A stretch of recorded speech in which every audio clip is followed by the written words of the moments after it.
Hi, this is Josh from the Walz Group, here with some information for you about the new deductions available under the One Big Beautiful Bill Act, which was passed last year. Today we're going to talk about the no tax on tips deduction that's available for individuals starting in 2025. The deduction is max deduction of $25,000, and that's for all filers, whether you are single or married filing joint or any other filing status. You can take up to $25,000 of qualified tips in 2025.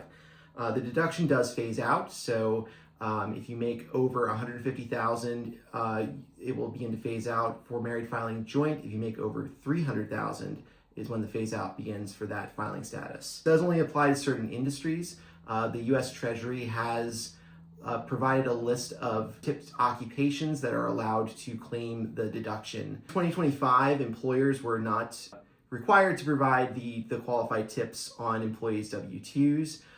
So for 2025, the IRS issued notice 2025-69, which provides guidance on what employees should do for 2025. They are allowed to rely on the tips reported in box 7 of their W-2s to use as qualified tips for this year. Starting next year, employers do have to track your qualified tips as well as the Treasury tipped occupation code, and those will be reported on the W-2s. Qualified tips must be voluntary.